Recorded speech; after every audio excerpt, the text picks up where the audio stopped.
Hello बच्चों, आपका स्वागत है आपके अपने यूट्यूब चैनल गुरुकुल एकेडमी पर। बच्चों, आज के वीडियो में हम क्लास 12th के हिस्ट्री के चैप्टर नंबर 4 को देखने वाले हैं। चैप्टर नंबर 4 के जो पहला पार्ट है उसको हम कवर कर लिए हैं, जिसमें कि हम जैन धर्म से संबंधित जितने भी प्रमुख बातें थी और जितने भी प्रमुख नोट्स बने थे उसको कवर कर लिए हैं।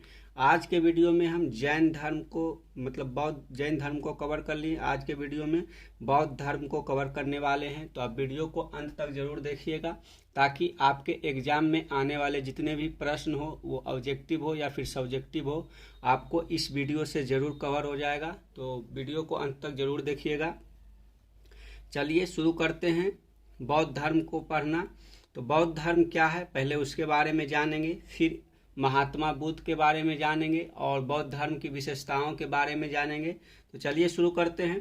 तो बौद्ध धर्म के पहला पॉइंट है कि बौद्ध धर्म एक प्राचीन और महान धर्म है जो कि भारत से निकला है। यानी कि इस पॉइंट में बताया गया है कि जो बौद्ध धर्म है वह एक प्राचीन और महान धर्म है जिसका विकास भारत में हुआ है और इसके संस्थापक या प्रतिपादक के रूप में गौतम बुद्ध को जाना जाता है।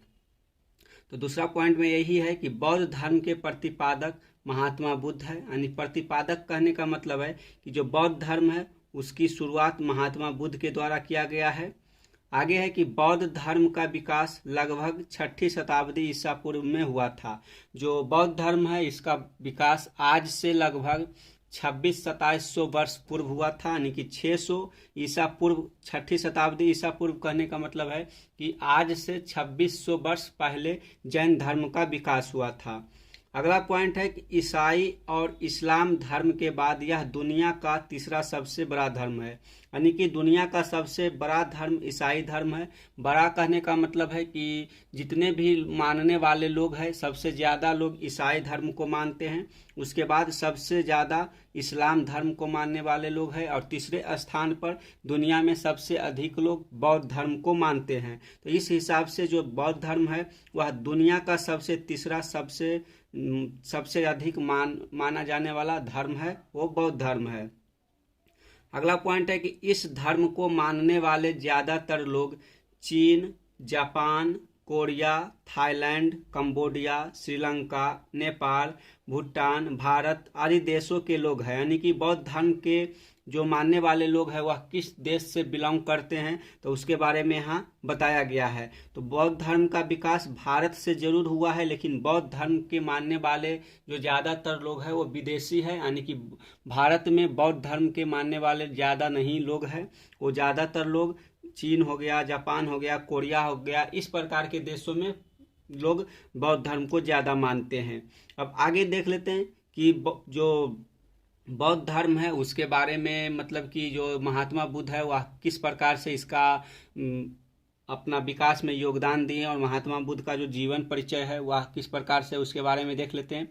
तो बौद्ध धर्म की जो भूमिका है, इसका विकास की जो यात्रा है और इसके मानने वाले जो लोग हैं उसके बारे में समझ लिए। तो आप इस पॉइंट को जरूर मानिएगा कि यह जो बौद्ध धर्म है वह विश्व का तीसरा सबसे बड़ा माना जाने वाला धर्म है और इसका जो मानने वाले लोग हैं वह किन किन देशों से बिलोंग करते हैं। इसके साथ साथ जो बौद्ध धर्म है वह प्राचीन और महान धर्म है। आगे देख लेते हैं गौतम बुद्ध के जीवन परिचय को। तो यहाँ उसी के बारे में है कि महात्मा बुद्ध का जीवन परिचय, यानी कि जो महात्मा बुद्ध है इनका जन्म कब हुआ, इनके माता कौन थे, पिता कौन थे, इस सब चीज़ों के बारे में यहाँ आपको जानकारी मिलेगा। तो यहाँ पहला पॉइंट है कि बौद्ध धर्म के संस्थापक महात्मा बुद्ध है। यानी कि बौद्ध धर्म के जो विकास है वह महात्मा बुद्ध के द्वारा किया गया और इसके विकास में अपना योगदान दिए हैं।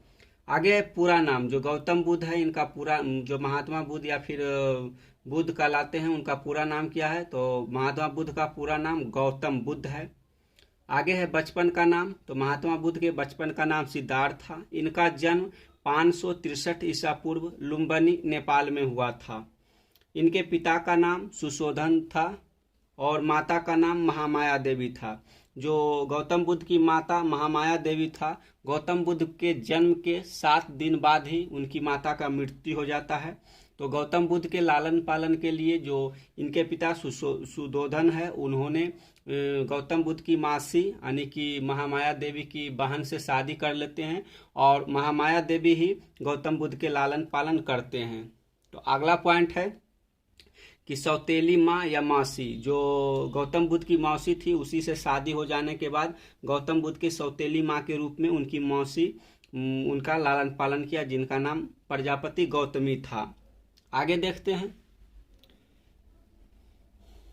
तो आगे है कि वंश, तो गौतम बुद्ध किस वंश से संबंधित थे? तो ये शाक्य वंश से संबंधित थे।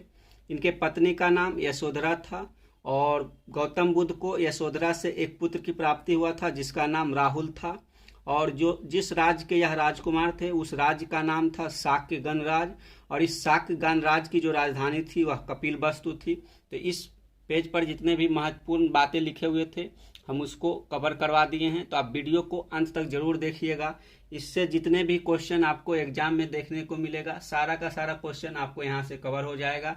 तो आप इसको साथ साथ नोट्स के रूप में भी बना सकते हैं, यानी कि वीडियो रोक रोक कर आप लिख भी सकते हैं। आगे देखते हैं अगले पेज पर क्या है उसको जान लेते हैं। अगला पॉइंट है ज्ञान की प्राप्ति। तो महात्मा बुद्ध को ज्ञान की प्राप्ति कहाँ होती है इसके बारे में जान लेते हैं। तो महात्मा बुद्ध को ज्ञान की प्राप्ति निरंजना नदी यानी कि जो आज पुनपुन नदी कही जाती है उसके तट पर पीपल वृक्ष के नीचे, जो कि उरुबेला नामक गांव था जो अब बोधगया कहलाता है, उसे के स्थान पर ज्ञान की प्राप्ति हुई थी। तो अगर आपको पूछा जाए कि गौतम बुद्ध को ज्ञान की प्राप्ति किस नदी के तट पर हुआ था, तो निरंजना नदी या फिर पुनपुन नदी आप आंसर लगा सकते हैं। अगर आपको पूछा जाए किस वृक्ष के नीचे, तो पीपल वृक्ष हो जाएगा, और किस गांव में, तो उरुबेला, या फिर आपको आज के जो शहर है वह बोधगया है।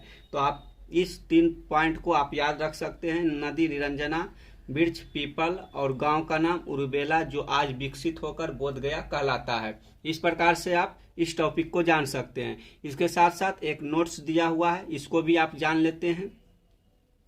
तो जो गौतम बुद्ध थे वह शाक्य वंश से संबंधित थे, इसलिए इनको शाक्य वंश होने के कारण इन्हें शाक्य मुनि भी कहा जाता है। वह गौतम गोत्र होने के कारण गौतम बुद्ध भी कहलाते हैं, यानी कि जो गौतम बुद्ध है वो शाक्य वंश से संबंधित थे, इसलिए इन्हें शाक्य मुनि कहा जाता है, और गौतम गोत्र होने के कारण इन्हें गौतम बुद्ध कहा जाता है। तो आप समझ लिए होंगे कि इन्हें गौतम बुद्ध किस लिए कहा जाता है। तो इनका जो गोत्र है वह गौतम है, इसलिए ये गौतम बुद्ध कहलाएं। आगे है प्रथम उपदेश, यानी कि जब गौतम बुद्ध को ज्ञान की प्राप्ति हो जाती है तो उसके बाद इन्होंने अपना पहला उपदेश कहाँ दिया, इसके बारे में यहाँ लिखा हुआ है। तो जब गौतम बुद्ध को ज्ञान की प्राप्ति होती है तो इन्होंने अपना पहला उपदेश सारनाथ, जो कि काशी है, या फिर वाराणसी में अपना प्रथम उपदेश देते हैं। बौद्ध धर्म में धर्म चक्र परिवर्तन का नाम दिया जाता है, यानी कि जो गौतम बुद्ध जब अपना प्रथम उपदेश दिए थे उस उपदेश को बौद्ध धर्म में धर्म चक्र परिवर्तन के नाम से जाना जाता है। और इन्होंने अपना पहला उपदेश सारनाथ में दिए थे, या फिर आपको सारनाथ, काशी या फिर वाराणसी भी ऑप्शन में मिल सकता है। तो आप तीनों नाम को याद रख सकते हैं। अगला पॉइंट है, इसको ऊपर कर लेते हैं फिर देखते हैं। तो यहाँ अगला पॉइंट है प्रथम शिष्य। तो गौतम बुद्ध ने अपना प्रथम शिष्य के रूप में किसे स्वीकार करते हैं, तो यहाँ 2 नाम है, तपसु एवं भल्लीनाथ।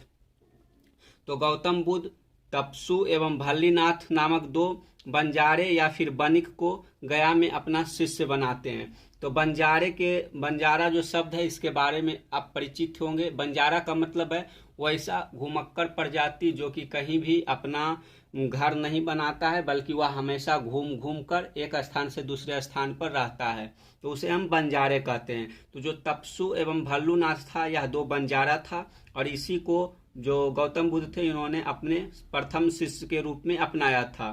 और इनका प्रधान शिष्य जिनका नाम था उपाली, और गौतम बुद्ध के जो प्रिय शिष्य था उसका नाम आनंद था। तो अब इस आनंद को, उपाली को और प्रथम शिष्य तपसु एवं भल्लीनाथ को याद रख सकते हैं, ताकि आपको क्वेश्चन अगर एग्जाम में पूछा जाए तो इसे सही कर सकते हैं। आगे है प्रथम शिष्या। तो गौतम बुद्ध ने अपनी प्रथम शिष्य के रूप में किसे स्वीकार किए थे? तो जो गौतम बुद्ध की मासी यानी कि सौतेली माँ प्रजापति गौतमी थी, इन्होंने उन्हें अपने प्रथम शिष्य के रूप में स्वीकार किए थे। जो गौतम बुद्ध के प्रिय शिष्य आनंद था, उसके कहने पर ही महात्मा बुद्ध ने महिलाओं को बौद्ध धर्म में शामिल करना शुरू किया। इससे पहले गौतम बुद्ध के द्वारा बौद्ध धर्म में महिलाओं को शामिल नहीं किया जाता था। आगे है उपदेश की भाषा। तो जो गौतम बुद्ध थे वह किस भाषा में उपदेश दिया करते थे, इसके बारे में यहाँ बताया गया है। तो गौतम बुद्ध की जो उपदेश की भाषा थी वह पाली थी। गौतम बुद्ध के समय जहाँ जहाँ ये अपना उपदेश देते थे, उस क्षेत्र में जो आम जनता की बोलचाल की भाषा थी वह पाली थी, इसलिए इनके द्वारा पाली भाषा का प्रयोग किया जाता था। आगे देख लेते हैं। तो अगला पॉइंट है कि सर्वाधिक उपदेश देने का स्थान, यानी कि गौतम बुद्ध ने अपने जीवन में सर्वाधिक उपदेश किस स्थान पर दिए? तो उसका नाम है श्रावस्ती। श्रावस्ती में सर्वाधिक उपदेश देने का कारण क्या है? तो जब गौतम बुद्ध मतलब कि प्रचार प्रसार करते थे, तो ये बरसात के दिनों में प्रचार प्रसार नहीं करते थे, यानी कि ठंडी के दिन और गर्मी के दिन में ही घूम घूम कर बौद्ध धर्म का प्रचार किया करते थे। जब बरसात के दिन आ जाता था तो यह श्रावस्ती में जाकर अपना निवास करते थे और वहीं उपदेश दिया करते थे। इस कारण से श्रावस्ती में सबसे अधिक उपदेश इन्होंने दिया है। अगला पॉइंट है कि बौद्ध धर्म को आश्रय देने वाले शासक। तो बौद्ध धर्म को किस किस शासकों ने संरक्षण प्रदान किया है, उसके बारे में देखते हैं। तो पहला शासक है वह अशोक, हर्षवर्धन, कनिष्क, मिनांडर आदि राजाओं के द्वारा बौद्ध धर्म को आश्रय दिया गया और इसके विकास में योगदान दिया गया। इसके साथ अगला पॉइंट है कि जो बुद्ध थे यानी कि महात्मा बुद्ध थे, इनके अनुयायी शासक कौन थे? अनुयायी कहने का मतलब है कि जो बौद्ध धर्म यानी कि महात्मा बुद्ध है, उनके बातों को मानने वाला कौन कौन से शासक है? तो पहला शासक है बिंबिसार, अजातशत्रु, प्रसेनजित, उदयन, प्रदोत आदि। यानी कि जो बिंबिसार अजातशत्रु था, ये दोनों शासक जो है वह जैन धर्म को मानता था, लेकिन बुद्ध के अनुयायी भी ये कहे जाते हैं, क्योंकि ये बुद्ध के बातों को भी माना करते थे और बुद्ध को भी अपने दरबार में बुलाकर इनको मतलब कि जो उपदेश था वो सुना करते थे। तो इस प्रकार से आप बुद्ध के अनुयायी शासकों को याद रख सकते हैं। अगला पॉइंट है कि बुद्ध के जीवन काल से संबंधित स्थान। तो बुद्ध के जीवन काल से संबंधित प्रमुख स्थान कौन कौन से, उसके बारे में देखते हैं। तो लुम्बिनी में महात्मा बुद्ध का जन्म हुआ था। सारनाथ में इन्होंने अपना पहला उपदेश दिया था। कपिलवस्तु में जो महात्मा बुद्ध थे, कपिलवस्तु इनका निवास स्थान था, यानी कि इनका जब जन्म हुआ था तो कपिलवस्तु में ही अपना जीवन यापन किए थे कुछ समय तक। उसके बाद बोधगया में इनको ज्ञान की प्राप्ति हुआ था। कुशीनारा या फिर कुशीनगर में इनको निर्वाण या फिर मृत्यु प्राप्त हुआ था। तो इस प्रकार से कुछ स्थान ऐसे हैं जो कि महात्मा बुद्ध के जीवन से संबंधित है। तो चलिए अब अगले पेज पर चलते हैं और देखते हैं कि उसमें क्या है। तो अगला पॉइंट है अष्ट महास्थान। तो अष्ट महास्थान क्या कहते हैं? तो अष्ट महास्थान वैसे स्थान को कहते हैं जो कि महात्मा बुद्ध के जीवन में 8 स्थान है, जो कि काफी महत्वपूर्ण स्थान रखता है। तो 8 स्थान में पहला स्थान है लुम्बिनी, सारनाथ, गया, कुशीनगर, श्रावस्ती, राजगृह, वैशाली, सकास्य आदि। ये ऐसे 8 स्थान है जो कि महात्मा बुद्ध के जीवन में काफी महत्वपूर्ण स्थान रखता है। तो आप इसे अष्ट महास्थान के रूप में याद रख सकते हैं। महात्मा बुद्ध ने अपना अंतिम उपदेश कहाँ दिया था? तो महात्मा बुद्ध ने अपना अंतिम उपदेश कुशीनगर में दिया था। मृत्यु, तो महात्मा बुद्ध की मृत्यु कब होती है? तो महात्मा बुद्ध की मृत्यु कुशीनगर में हिरण्यवती नदी के किनारे 483 ईसा पूर्व में होती है। तो आपको स्थान का नाम याद रखना है कुशीनगर, और नदी का नाम हिरण्यावती नदी के तट पर, और डेट 483 ईसा पूर्व। तो आप इस प्रकार से महात्मा बुद्ध के जीवन परिचय के बारे में जान लिए। अब आगे एक नोट्स है, उसको समझ लेते हैं। तो चलिए थोड़ा सा ऊपर कर लेते हैं। तो इस नोट्स में बताया गया है कि बौद्ध धर्म में मोक्ष को निर्वाण कहा गया है, यानी कि जब बौद्ध धर्म में मोक्ष की प्राप्ति होती है तो उसे निर्वाण कहा जाता है। निर्वाण का शाब्दिक अर्थ होता है दीपक का बुझ जाना, यानी कि महात्मा बुद्ध जो थे, महात्मा बुद्ध की मृत्यु को महापरिनिर्वाण कहा गया है, और मृत्यु के पश्चात महात्मा बुद्ध को अभी जो महात्मा बुद्ध थे उनको मृत्यु के बाद उन्हें अजिताभ कहा गया है। तो मोक्ष किसे कहेंगे? तो मोक्ष, बौद्ध धर्म में मोक्ष को निर्माण कहा जाता है। और निर्माण का अर्थ क्या होता है? तो जीवन रूपी दीपक है उसका बुझ जाना ही निर्माण कहलाता है। और महात्मा बुद्ध को जब निर्माण यानी कि मृत्यु प्राप्त हुआ था उसे हम महापरिनिर्वाण कहते हैं। और मृत्यु के पश्चात महात्मा बुद्ध को अजिताभ कहा गया है। तो आप इस नोट्स को अच्छी तरीके से समझ लिए होंगे। आगे है बौद्ध धर्म के त्रिरत्न। तो बौद्ध धर्म में त्रिरत्न के रूप में क्या है? तो बौद्ध धर्म के त्रिरत्न है बुद्ध, धम्म, संघ। अगला पॉइंट है बौद्ध धर्म का दर्शन। तो बौद्ध धर्म का दर्शन किस रूप का दर्शन है? तो अनिश्वरवाद, पुनर्जन्म में विश्वास करता है। यानी कि जो बौद्ध धर्म है वह अनिश्वरवाद के दर्शन को पालन करता है। यानी कि अनिश्वरवाद कहने का मतलब है कि बौद्ध धर्म में किसी प्रकार के ईश्वर की सत्ता नहीं है, यानी कि ईश्वर को स्वीकार नहीं किया गया है।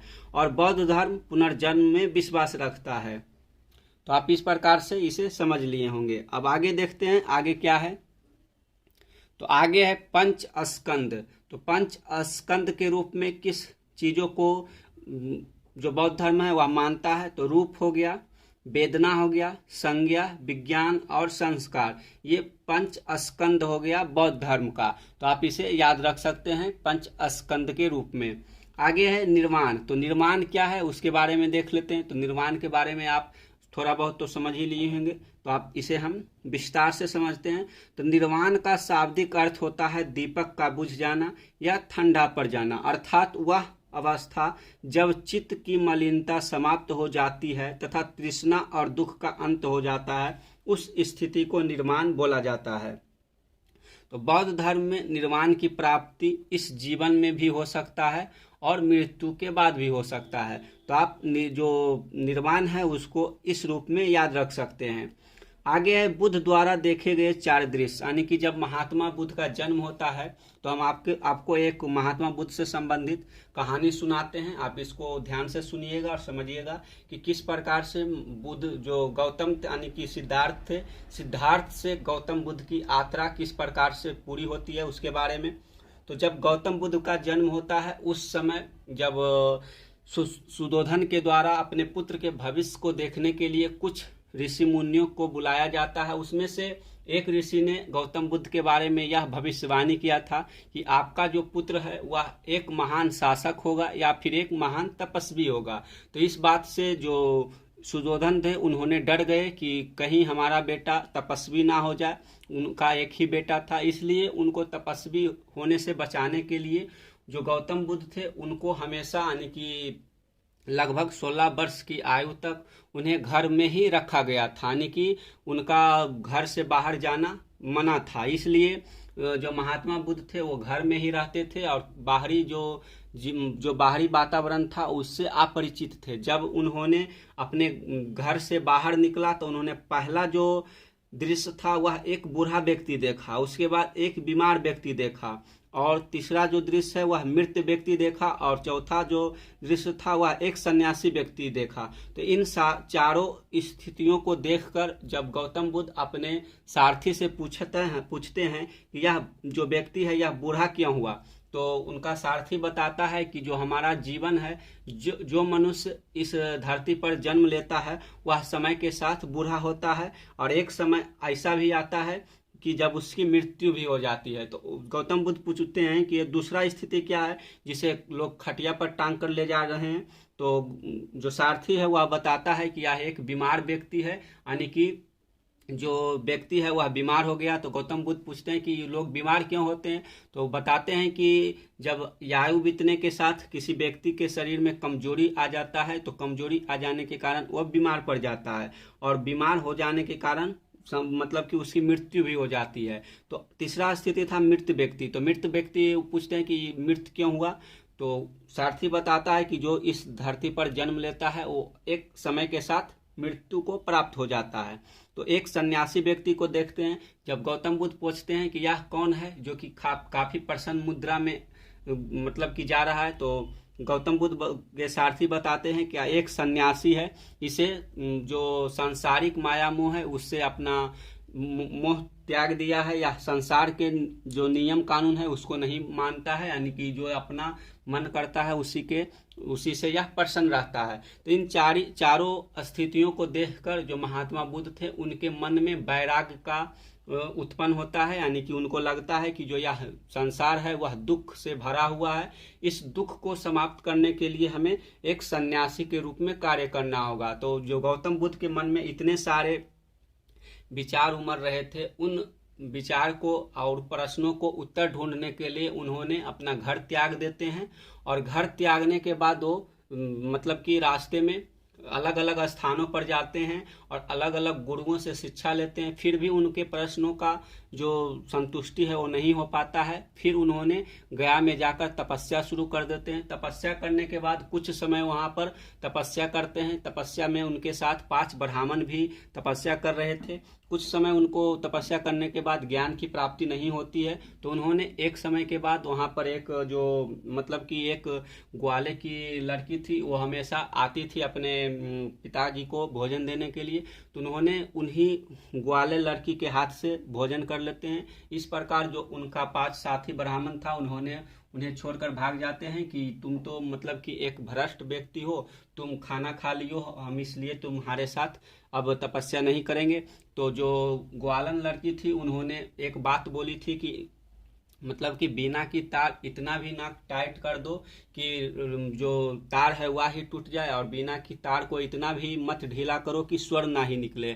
तो गौतम बुद्ध को उस शब्द से उन्हें यह मतलब कि समझ आया कि हमको तपस्या करना है, लेकिन कठोर तपस्या नहीं करना, यानी कि खाना पीना खाने के साथ साथ तपस्या करना है। उसी प्रकार से गौतम बुद्ध तपस्या करते रहे और कुछ समय के बाद उनको ज्ञान की प्राप्ति हो जाती है, और ज्ञान की प्राप्ति के बाद वो अपना उपदेश देना शुरू करते हैं। तो आपको गौतम बुद्ध के जीवन परिचय के बारे में हम पहले ही बता दिए, और इनके जीवन के बारे में जो एक कहानी के रूप था उसको भी हम आपको समझा दिए हैं। तो आप इस बात से समझ गए होंगे कि जो महात्मा बुद्ध थे उन्होंने सिद्धार्थ से किस प्रकार जो अपना जीवन यात्रा है वो गौतम बुद्ध कहलाने तक पूरा किए हैं। तो इस पेज पर जितना भी था उसको समझ लिए हैं। अब चलिए अगले पेज पर चलते हैं और देखते हैं कि गौतम बुद्ध के बारे में या फिर बौद्ध धर्म के बारे में और क्या पढ़ना है। आगे है बौद्ध धर्म की शिक्षाएं, यानी कि जो बुद्ध थे, महात्मा बुद्ध थे, इनके द्वारा क्या शिक्षाएं दी गई हैं उसके बारे में देखते हैं। तो बुद्ध की शिक्षाएं जो है वह त्रिपिटक में संकलित है। त्रिपिटक को 3 टोकरियां भी कहा जाता है। तो त्रिपिटक कौन कौन से हैं उसको पहले समझ लेते हैं। तो त्रिपिटक में पहला जो पिटक है वह सुत्त पिटक है, दूसरा विनय पिटक है, तीसरा अभिधम पिटक है। तो इन पिटकों को थोड़ा सा डिटेल में देखते हैं। तो पहला पिटक है सुत्त पिटक। सुत्त पिटक जो है, इस सुत्त पिटक में बुद्ध की शिक्षाएं एवं बौद्ध धर्म का एनसाइक्लोपीडिया कहा जाता है। जो सुत्त पिटक है, सुत्त पिटक में बुद्ध के द्वारा जितने भी शिक्षाएं दी गई है उन्हें संकलित किया गया है, और सुत्त पिटक को बौद्ध धर्म का एनसाइक्लोपीडिया कहा जाता है। जो सुत्त पिटक है इसका संकलन प्रथम बौद्ध संगीति में आनंद के द्वारा किया जाता है। तो आप इसे अपने कॉपी में नोट्स कर सकते हैं। जो सुत्त पिटक है इसके रचनाकार आनंद है, और इसकी रचना जो है प्रथम बौद्ध संगीति के दौरान राजगिरी के सप्तपर्णी गुफा में होती है। दूसरा पॉइंट है विनय पिटक। तो विनय पिटक जो है इसमें दार्शनिक सिद्धांतों का संग्रह या दर्शन से जुड़े विषय है। जो विनय पिटक है, विनय पिटक की रचना जो उपाली था उसके द्वारा किया गया है, और यह भी प्रथम बौद्ध संगीति के दौरान ही होता है। तो आपको समझ में आ गया होगा कि सुत्त पिटक जो है उसमें बुद्ध की शिक्षाएं संग्रहित की गई है, और विनय पिटक में दार्शनिक सिद्धांतों का संग्रह किया गया है। और तीसरा पिटक है अभिधम पिटक। तो संघ से संबंधित नियमों, दैनिक आचार विचार व विधि निषेध का संग्रह, या फिर संघ या बौद्ध मठों में रहने वाले लोगों के लिए नियमों का संग्रह है। जो अभिधम पिटक है, अभिधम पिटक में वैसे नियम कानून लिखे गए हैं जो कि बौद्ध भिक्षुओं को दैनिक दिनचर्या में करना है। तो आप तीनों पिटकों को समझ लिए कि जो सुत्त पिटक है उसमें बुद्ध की शिक्षाएं संग्रहित है, विनय पिटक में दार्शनिक सिद्धांतों का संग्रह किया गया है, और अभिधम पिटक में संघ से संबंधित नियमों और दैनिक आचार विचार से संबंधित नियम कानून दिए गए हैं। तो आप तीनों पिटक को अच्छी तरीके से समझ लिए होंगे। अब आगे चलते हैं। तो आगे पढ़ने के लिए क्या है, बौद्ध धर्म के दर्शन। तो बौद्ध धर्म के दर्शन के बारे में समझ लेते हैं। तो यहाँ पहला पॉइंट है कि जो बौद्ध दर्शन का पहला पॉइंट है कि घोर तपस्या और विषय शक्ति के बीच मध्यम मार्ग अपनाकर मनुष्य अपना या फिर अपने दुनिया के दुखों से मुक्ति पा सकता है। तो हम आपको कहानी के समय अभी बताए थे कि जो गौतम बुद्ध थे उनको उस लड़की ने समझाई थी कि मध्यम मार्ग के रूप में अपनाना चाहिए। उसी मध्यम मार्ग को गौतम बुद्ध ने एक दर्शन बना दिया और अपने जो भिक्षु और भिक्षुणी थी उसको भी मध्यम मार्ग अपनाने की सलाह दी। तो इसी प्रकार से यहाँ जो गौतम बुद्ध है वो बताते हैं कि घोर तपस्या नहीं करना है और अधिक विषय शक्ति के बीच में नहीं पड़ना है, यानी कि हमें मध्यम मार्ग अपनाकर अपने दुखों को इस दुनिया से, जो इस दुनिया के दुख है उससे मुक्ति पाकर हमें निर्वाण प्राप्त करना है। तो ये हो गया बौद्ध दर्शन का पहला पॉइंट। आगे है बौद्ध धर्म में भगवान को होना अप्रासंगिक है, यानी कि बौद्ध धर्म है, बौद्ध धर्म में भगवान को मान्यता नहीं दी गई है, यानी कि किसी प्रकार के ईश्वर की स्थान नहीं है, यानी कि बौद्ध धर्म जो है वह भगवान को होना अप्रासंगिक मानता है। अगला पॉइंट है कि यह दुनिया अनित्य है और लगातार बदल रही है, इस दुनिया में कुछ भी अस्थायी नहीं है। तो बौद्ध धर्म का तीसरा दर्शन या फिलॉसफी है कि यह दुनिया का अनित्य है, यानी कि जो दुनिया है वह अनित्य है, यानी कि यह एक समय बाद मिट जाएगा और लगातार यह दुनिया बदल रही है। इस दुनिया में कुछ भी अस्थायी नहीं, यानी कि इस दुनिया में जिसका भी विकास हुआ है उसका नष्ट होना तय है, यानी कि इसी रूप में यह बौद्ध धर्म का तीसरा दर्शन है। चौथा दर्शन है कि बुद्ध, यानी कि बुद्ध बताते हैं कि तुम सब अपने लिए खुद ही ज्योति बनो, क्योंकि तुम्हें खुद ही अपनी मुक्ति का रास्ता ढूंढना है। बुद्ध अपने भिक्षु भिक्षुणियों और अपने मानने वाले लोगों को बताते हैं कि तुम सब अपने लिए खुद ही ज्योति बनो, यानी कि अपना जो रास्ता है वह खुद प्रशस्त करो। तुम्हारे रास्ता को प्रशस्त करने के लिए कोई नहीं आएगा, इसलिए अपने जीवन का खुद ज्योति बनो। तुम्हें अपने रास्ते को खुद, यानी कि खुद सुलझाना है, इसलिए ये चौथा दर्शन हो गया बौद्ध धर्म का। अगला दर्शन है कि इस दुनिया में दुख ही दुख है और दुख का कारण है इच्छा, लोभ और लालच। तो बुद्ध बताते हैं कि इस दुनिया में दुख ही दुख है और इस दुख का कारण क्या है, तो इच्छा, लोभ और लालच। जब इस दुनिया से इच्छा, लोभ और लालच समाप्त हो जाएगा तो इस दुनिया जो यह दुनिया है वह दुखी मुक्त हो जाएगा। तो ये बौद्ध धर्म का आखिरी दर्शन था। तो इस प्रकार से आपको बौद्ध धर्म से संबंधित बहुत सारे दर्शन देखने को मिलेगा, जिसमें से कुछ महत्वपूर्ण दर्शन को हम यहाँ संग्रहित किए हैं। तो आप इसे अपने कॉपी में नोट्स के रूप में नोट कर सकते हैं, ताकि आपको रिवाइज करने का जब भी मौका मिले तो आप इसे शॉर्ट रूप में रिवाइज कर सकते हैं। तो चलिए अगले पेज पर चलते हैं। अगला पॉइंट है बौद्ध धर्म के तेजी से फैलने का कारण, यानी कि जो यह बौद्ध धर्म है इसका विकास इस प्रकार से, मतलब कि किस प्रकार से इसका विकास इतना हुआ कि यह दुनिया का तीसरा सबसे बड़ा धर्म बन गया। तो इसके बारे में जानते हैं। तो बौद्ध धर्म को तेजी से फैलने का कारण है, उसमें से निम्नलिखित कारण जो है वो दिए गए हैं।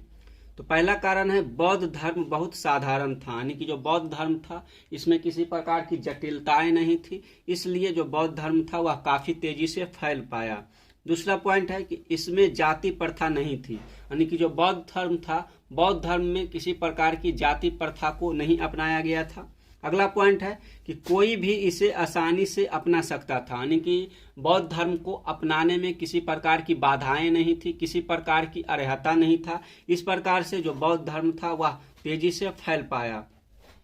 अगला पॉइंट है कि सबके साथ समान व्यवहार किया जाता था, यानी कि बौद्ध धर्म में किसी प्रकार की भेदभाव नहीं किया जाता था, स्त्री पुरुष को समान रूप से समझा जाता था और इसमें ऊंच नीच की भावना नहीं थी। अगला पॉइंट है कि ऊंच नीच का भेदभाव नहीं था, यानी कि जो बौद्ध धर्म था, बौद्ध धर्म में किसी प्रकार की ऊंच नीच का भेदभाव नहीं था। वर्ण व्यवस्था को अस्वीकार किया गया था, यानी कि ब्राह्मण, क्षत्रिय, वैश्य, शूद्र, ये जो वर्ण व्यवस्था होता है इसे अस्वीकार किया गया था।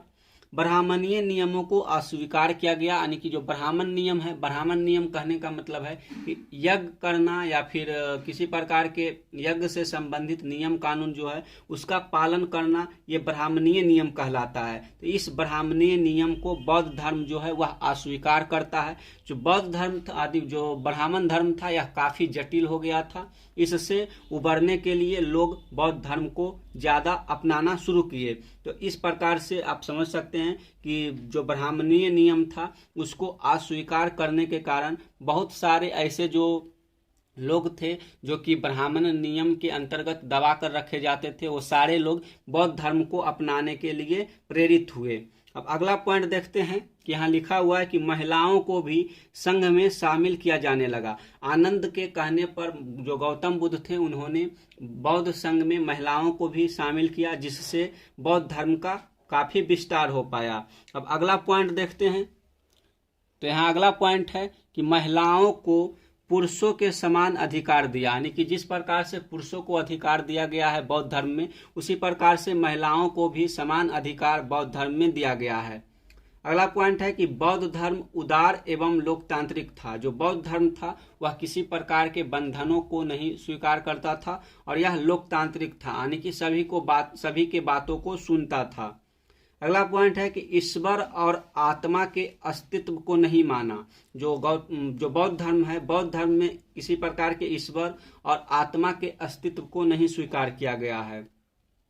बौद्ध संघ के नियम ज्यादा कठोर नहीं थे। कठोर तप का विरोध करके मध्यम मार्ग को अपनाने की बात करता है। इन सभी बातों से जो बौद्ध धर्म है वह काफी फैल पाया और बहुत लोगों तक अपना पहुंच बना पाया। तो इस प्रकार से आप समझ सकते हैं कि जो बौद्ध धर्म था उसका किस प्रकार तेजी से फैला हुआ। तो अगर आपको लॉन्ग क्वेश्चन में पूछा जाए कि बौद्ध धर्म का तेजी से विकास होने का कारण क्या है, तो आपको इस प्रकार का क्वेश्चन पूछा जाए तो आप इन सभी पॉइंटों को वहां लिख सकते हैं, जिससे आपका उत्तर काफी सटीक हो जाएगा और आपको अच्छे नंबर मिलेंगे। अगला पॉइंट है बौद्ध धर्म की शाखाएं, यानी कि जो बौद्ध धर्म है उसका शाखा क्या क्या है, इसके बारे में समझते हैं। तो यहाँ लिखा हुआ है कि महात्मा बुद्ध की मृत्यु के पश्चात बौद्ध धर्म 2 शाखाओं में बट गया, हीनयान और महायान। जब महात्मा बुद्ध की मृत्यु होती है उसके बाद जब चतुर्थ बौद्ध संगीति होता है, लगभग महात्मा बुद्ध के मृत्यु के 600 वर्ष बाद जो बौद्ध धर्म है वह 2 भागों में बट जाता है। पहला है हीनयान और दूसरा है महायान। तो अगला पॉइंट लिखा हुआ है कि बौद्ध धर्म का विभाजन चतुर्थ बौद्ध संगीति में हुआ था। जब चतुर्थ बौद्ध संगीति हुआ था उस समय बौद्ध धर्म का विभाजन हो जाता है। आपको बौद्ध संगीति से संबंधित जो प्रश्न है वो आपके एग्जाम में नहीं पूछा जाएगा, इसलिए हम यहाँ इग्नोर किए हैं। अगर आपको बौद्ध संगीति के बारे में पढ़ना है तो आप किसी प्रकार के बुक को ले सकते हैं जिसमें आपको बौद्ध धर्म से संबंधित जो संगीतियां हैं उसको वहां से पढ़ सकते हैं। इसके साथ साथ अगर आपके पास एनसीईआरटी का बुक है तो आप उसको भी पढ़ सकते हैं, ताकि आपको इस वीडियो को देखने के बाद काफ़ी समझ में आएगा। जो एनसीईआरटी का बुक है उसमें थोड़ा सा मिलाकर लिखा हुआ है, उससे हम हटकर इसको बौद्ध धर्म जैन धर्म को अलग अलग करके समझें। इसके साथ साथ जो बाकी का बचा हुआ टॉपिक है उसको भी इसी प्रकार से मतलब कि एक पैरेलल रूप में पढ़ लेंगे। अब अगला पॉइंट है कि बौद्ध धर्म में समय समय पर सुधार के लिए 4 संगीतियां या फिर बैठक हुआ। तो आपको हम यहाँ बता दिए हैं कि बौद्ध धर्म में समय समय पर सुधार के लिए 4 संगीति आयोजित की गई थी। संगीति का कहने का मतलब है कि जो बौद्ध धर्म से संबंधित भिक्षु और भिक्षुनियां थी उन्होंने आपस में बैठकर बातचीत किए और वो विचार किए कि हम बौद्ध धर्म में सुधार के लिए क्या क्या कर सकते हैं। इसी के बारे में जब बैठक होती है तो उसे संगीतियां कही गई। तो बौद्ध धर्म में टोटल 4 बैठक हुई थी। जब महात्मा बुद्ध की मृत्यु होती है उसके 100 वर्ष बाद पहली बौद्ध संगीति होती है और 200 वर्ष बाद तीसरी बौद्ध संगीति और लगभग 350 वर्ष बाद फिर होती तीसरी बौद्ध संगीति और 600 वर्ष बाद होती है चौथी बौद्ध संगीति। इस प्रकार से बौद्ध धर्म में टोटल 4 संगीतियां होती है जो कि समय समय पर बौद्ध धर्म में सुधार के लिए किया गया था। तो इस प्रकार से इस पेज पर जितने भी इम्पोर्टेंट नोट्स था उसे कवर कर लिए। अब अगले पेज पर चलते हैं।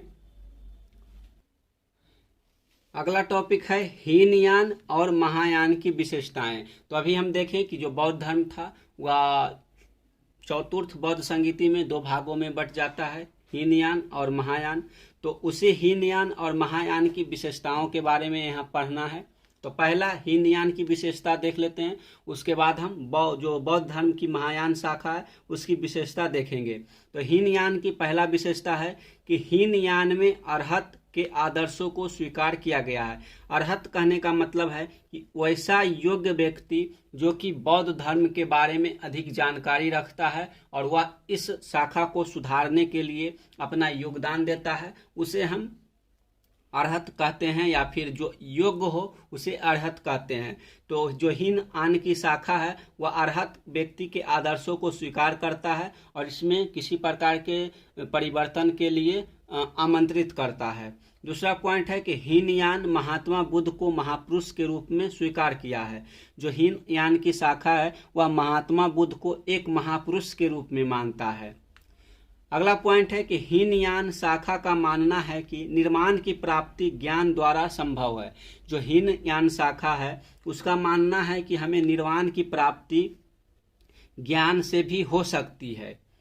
अगला पॉइंट है कि हीनयान शाखा में मूर्ति पूजा नहीं की जाती है, इसे परंपरागत बौद्ध धर्म कहा जाता है। यानी कि जो बौद्ध धर्म की हीनयान शाखा है उसमें किसी प्रकार की मूर्ति पूजा नहीं की जाती है और इसमें जो है परंपरागत जो बौद्ध धर्म है, परंपरागत नियम कानून है उसे अपनाया जाता है। तो इस प्रकार से आप हीनयान की विशेषताओं को समझ लिए होंगे। अब आगे चलते हैं, महायान की विशेषता को समझते हैं। तो महायान जो शाखा है उसकी विशेषता, पहला पॉइंट है कि महायान शाखा में बोधिसत्व के आदर्श को स्वीकार किया गया है। तो बोधिसत्व क्या है इसके बारे में आपको यहाँ विस्तार से बताया गया है, तो इसको हम समझेंगे। तो बोधिसत्व क्या है, तो दूसरों के परोपकार के लिए प्रयत्नशील रहते हैं और तब तक निर्वाण प्राप्त नहीं करते जब तक औरों को भी मार्ग नहीं दिखा देते हैं। यानी कि बोधिसत्व कहने का मतलब है कि एक वैसा योग्य व्यक्ति जो दूसरों को निर्वाण प्राप्ति के लिए रास्ता दिखाता हो उसे हम बोधिसत्व कहते हैं। आगे कि सामान्य मनुष्य से इनकी भिन्नता यह है कि इनमें 10 उच्च गुणों की परिष्कृतता होती है जिसे परमामिता कहते हैं। तो जो बोधिसत्व है उसका शाब्दिक अर्थ होता है कि दूसरों को रास्ता दिखाना, वो हो गया बोधिसत्व। अगला पॉइंट है उसको समझते हैं। तो यहाँ अगला पॉइंट है कि महायान शाखा के लोग बुद्ध को ईश्वर मानते हैं। जो हीनयान शाखा के लोग थे वो महात्मा बुद्ध को एक महापुरुष मानते हैं, जबकि महायान शाखा के जो लोग हैं वह बुद्ध को एक ईश्वर मानते हैं। तो यही अंतर है बौद्ध धर्म के हीनयान शाखा और महायान शाखा में। अगर आपको अंतर करने के लिए बोला जाए तो आप इस हीनयान की विशेषता और महायान की विशेषताओं को अपोजिट रूप में लिख सकते हैं, तो आपको वहाँ अंतर मिल जाएगा। तो अगर इस पॉइंट को समझे होंगे कि महायान शाखा जो है वो बुद्ध को ईश्वर मानता है, जबकि हीनयान शाखा महात्मा बुद्ध को एक महापुरुष मानता है। अगला पॉइंट है कि महायान शाखा का मानना है कि बुद्ध की करुणा एवं भक्ति से ही लक्ष्य की प्राप्ति संभव है। जो महायान शाखा है उसका मानना है कि जब तक आप बुद्ध की करुणा और भक्ति नहीं प्राप्त करेंगे तब तक आप अपने लक्ष्य की प्राप्ति नहीं कर सकते हैं। अगला पॉइंट है कि महायान शाखा बौद्ध धर्म की परिवर्तित रूप है। जो महायान शाखा है वह बौद्ध धर्म का परिवर्तित रूप है, यानी कि किसी प्रकार के परिवर्तन को स्वीकार करने वाली जो शाखा है वह महायान शाखा है। और जो हीनयान शाखा है वह जो गौतम बुद्ध के द्वारा सुझाए गए नियम कानून है उसी को फॉलो करता है, उसमें किसी प्रकार के परिवर्तन को स्वीकार नहीं करता है। तो आपको पूछा जाए कि किस बौद्ध शाखा को परिवर्तित शाखा कहते हैं, तो आप उसे महायान शाखा बता सकते हैं। और परंपरागत शाखा किसे कहते हैं, तो आप हीनयान शाखा को बता सकते हैं। तो इस प्रकार से जितने भी हीनयान और महायान की विशेषताएं थे उसको समझ लिए हैं। तो चलिए अगले पेज पर चलते हैं और देखते हैं कि उसमें क्या पढ़ना है। अगला टॉपिक है बौद्ध धर्म व जैन धर्म में समानताएं। तो चलिए देख लेते हैं कि बौद्ध धर्म और जैन धर्म में क्या समानता है, उसको देखते हैं। तो पहला पॉइंट है कि ब्राह्मण धर्म को नहीं मानता है, यानी कि बौद्ध धर्म और जैन धर्म है उसके समानता है। दोनों का मानना है कि वो बौद्ध धर्म और जैन धर्म जो है वह ब्राह्मण धर्म को स्वीकार नहीं करता है, यानी कि ब्राह्मण धर्म में दिए गए नियम कानून को यह नहीं मानता है। वेदों की प्रामाणिकता के खंडन के कारण दोनों धर्म की गणना नास्तिक परंपरा में की जाती है। तो ये समानता हो गया बौद्ध धर्म और जैन धर्म में, यानी कि बौद्ध धर्म और जैन धर्म दोनों ही वेदों की प्रामाणिकता को खंडन करता है। इस कारण से इस दोनों धर्म को नास्तिक परंपरा के अंतर्गत माना जाता है। तो नास्तिक परंपरा कहने का मतलब है कि वैसा परंपरा जो कि ईश्वर की सत्ता को स्वीकार नहीं करता है उसे नास्तिक बोला जाता है। तो जो बौद्ध धर्म है और जैन धर्म है वह नास्तिक परंपरा से संबंधित है। ये हो गया दोनों धर्मों में समानता। अगला पॉइंट है कि ईश्वर को सृष्टि के रचयिता के रूप में अस्वीकार करता है, यानी कि जो बौद्ध धर्म और जैन धर्म है उसका मानना है कि जो सृष्टि है इसकी रचना ईश्वर के द्वारा नहीं किया गया है, ये अस्वीकार करते हैं।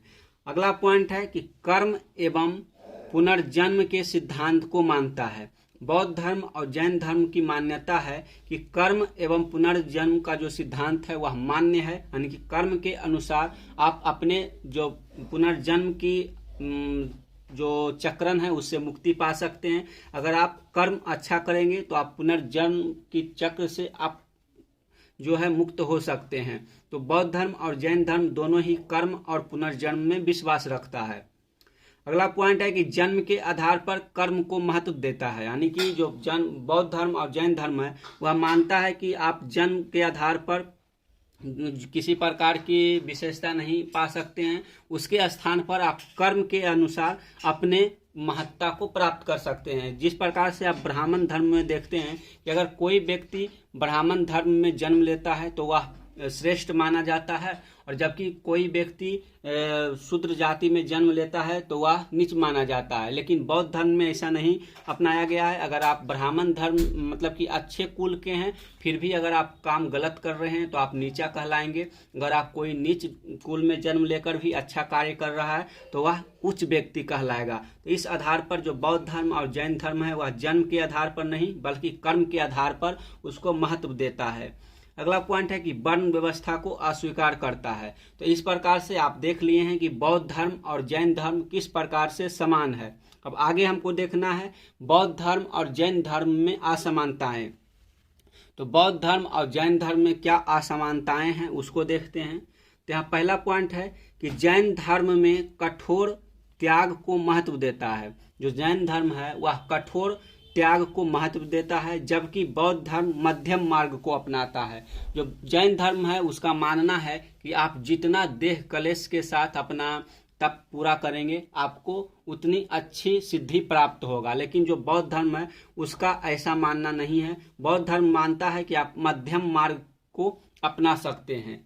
अगला पॉइंट है कि जैन धर्म शाश्वत एवं नित्य आत्मा में विश्वास करता है, जबकि बौद्ध धर्म अनात्मवाद है। जो जैन धर्म है वह आत्मा में विश्वास रखता है, जबकि जो बौद्ध धर्म है वह अनात्मवाद है, यानी कि आत्मा में विश्वास नहीं करता है। अगला पॉइंट है कि जैन धर्म में निर्माण की प्राप्ति देह समाप्ति के बाद ही संभव है, जबकि बौद्ध धर्म के अनुसार ज्ञान की प्राप्ति के साथ ही निर्माण प्राप्ति का लक्ष्य संभव है। तो आप इस पॉइंट से समझ लिए होंगे कि अगर जैन धर्म में आपको निर्माण की प्राप्ति करना है तो उसके लिए आपको मृत्यु प्राप्त होना जरूरी है। लेकिन बौद्ध धर्म का मानना ऐसा नहीं है, आप इस जीवन में भी निर्माण की प्राप्ति कर सकते हैं, ऐसी मान्यता बौद्ध धर्म में है। अगला पॉइंट है कि जैन धर्म में बौद्ध की जो जैन धर्म है वह जैन धर्म जो है वह बौद्ध धर्म की अपेक्षा हिंसा पर अधिक बल देता है, यानी कि जो जैन धर्म है वह किसी प्रकार के हिंसा का विरोध करता है, यानी कि जो बौद्ध धर्म के लोग हैं वो इतना जोर हिंसा पर नहीं देते हैं जितना जैन धर्म के लोग देते हैं। जैन धर्म के जो मानने वाले लोग हैं वह किसी प्रकार के जीवों की हत्या करने से बचते हैं। यहाँ तक कि जो जैन धर्म के मानने वाले लोग हैं वो खेती यानी कि कृषि कार्य भी नहीं करते हैं, क्योंकि कृषि कार्य से जो जब हल चलाते हैं तो हल चलाने के दौरान बहुत सारे सूक्ष्म जीवों की मृत्यु हो जाती है। इस कारण से जो जैन मान्यता के लोग हैं वो अपना कृषि कार्य छोड़कर व्यापार कार्य में लगे होते हैं। तो इस रूप में आप समझ सकते हैं कि जो जैन धर्म है वह अधिक हिंसा पर बल देता है, यानी कि हिंसा नहीं करना है। और जो बौद्ध धर्म है वह ज्यादा हिंसा पर बल नहीं देता है, यानी कि यह मध्यम मार्ग को अपनाता है, यानी कि अगर आपको जरूरत हो तो आप हिंसा कर भी सकते हैं। जो बौद्ध धर्म जैन धर्म है वह सीधा सीधी मना करता है कि आप किसी प्रकार का हिंसा नहीं कर सकते हैं, स्थिति कैसा भी हो। अगला एक पॉइंट है स्तूप। स्तूप क्या है ये आपको बौद्ध धर्म में देखने को मिलेगा। तो स्तूप जो है, स्तूप का शाब्दिक अर्थ है किसी वस्तु का ढेर, यानी कि आप जब किसी वस्तु के ढेर को जमा कर देते हैं तो आप उसे स्तूप बोल सकते हैं। स्तूप का विकास मिट्टी के चबूतरे से हुआ है। तो पहली बार जो स्तूप है इसका निर्माण मिट्टी के चबूतरे से हुआ है। तो आप स्तूप का शाब्दिक अर्थ समझ गए होंगे कि किसी वस्तु के ढेर को स्तूप बोला जाता है, और पहली बार स्तूप का निर्माण मिट्टी के चबूतरे से हुआ है। अब आगे देख लेते हैं थोड़ा सा कि जो स्तूप है उसके बारे में और क्या लिखा हुआ है। अगला पॉइंट है कि स्तूप का निर्माण मृतक चिता के ऊपर अथवा मृतक की चुनी हुई अस्थियों के ऊपर किया जाता है। तो हाँ, जो स्तूप है उसका निर्माण किस पर किया जाता है? तो स्तूप के निर्माण के लिए जो व्यक्ति बौद्ध धर्म में मृत्यु को प्राप्त कर जाता है उसके जो चिता है उसके चिता के ऊपर एक स्तूप का निर्माण कर दिया जाता है, या फिर उस मृत व्यक्ति के अस्थियों को चुनकर उसके ऊपर स्तूप का निर्माण किया जाता है।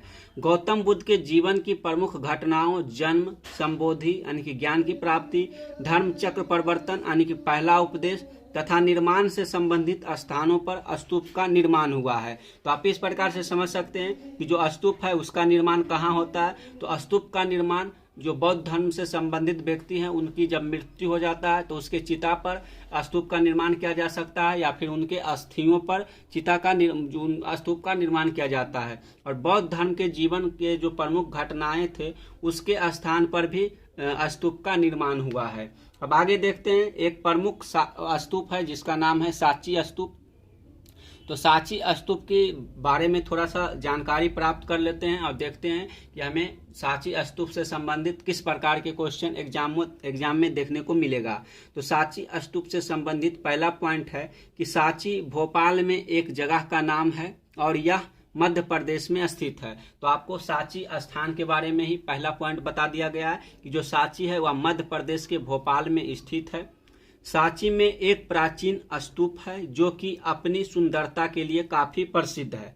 तो जो सांची में स्तूप है वह काफी सुंदर है और इसी सुंदरता के लिए यह सांची का स्तूप जाना जाता है। सांची का यह प्राचीन स्तूप महान सम्राट अशोक द्वारा बनवाया गया था। तो जो सांची का स्तूप है इसका निर्माण किसके द्वारा करवाया गया था? तो महान शासक सम्राट अशोक के द्वारा सांची के स्तूप का निर्माण करवाया गया था। अगला पॉइंट है कि इस स्तूप का निर्माण कार्य 3री शताब्दी ईसा पूर्व में शुरू हुआ था, यानी कि जब 3री शताब्दी ईसा पूर्व था उस समय इस स्तूप का निर्माण करवाया गया था, यानी कि आज से लगभग 23 से 2400 वर्ष पूर्व इस स्तूप का निर्माण हुआ था, जो कि आज भी अपनी सुंदरता के लिए यह विश्व प्रसिद्ध है।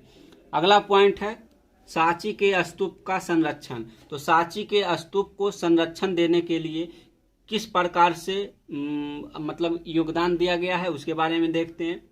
तो 19वीं सदी के यूरोपियों ने सांची के स्तूप को लेकर काफी दिलचस्पी थी, क्योंकि सांची का स्तूप बेहद सुंदर एवं आकर्षक था।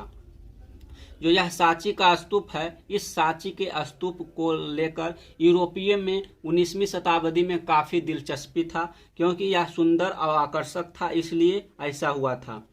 फ्रांस के लोगों ने सांची के पूर्वी तोरण द्वार को फ्रांस के संग्रहालय में प्रदर्शित करने के लिए तोरण द्वार को फ्रांस ले जाने की मांग शाहजहां बेगम से की, यानी कि यहाँ शाहजहां बेगम एक महिला का नाम है, यहाँ बेगम लिख सकते हैं। तो शाहजहां बेगम से जो फ्रांसीसी है वह मांग करता है कि जो सांची का तोरण द्वार यानी कि पूर्वी तोरण द्वार है उसे हमको फ्रांस ले जाने दीजिए, हमको इसकी प्रदर्शनी लगानी है। तो जो शाहजहां बेगम थी उन्होंने मना कर दिया। आगे है कि ऐसा ही कोशिश अंग्रेजों के द्वारा भी किया गया था। जिस प्रकार से फ्रांसीसी मतलब कि अपना दिलचस्पी इस तोरण द्वार में दिखा रहे थे, उसी प्रकार से अंग्रेजों भी इस तोरण द्वार में अपना दिलचस्पी दिखाया था। तो चलिए आगे देखते हैं कि सांची स्तूप के संरक्षण के लिए और क्या क्या कार्य किया गया। अगला पॉइंट है कि लेकिन शाहजहां बेगम नहीं चाहती थी कि सांची के स्तूप का यह तोरण द्वार कहीं और जाए, तो बेगम ने अंग्रेजों को और फ्रांसीसियों को बेहद सावधानी पूर्वक तरीके से बनाई गई एक प्लास्टर की प्रतिकृति थमा दी और ये लोग संतुष्ट हो गए।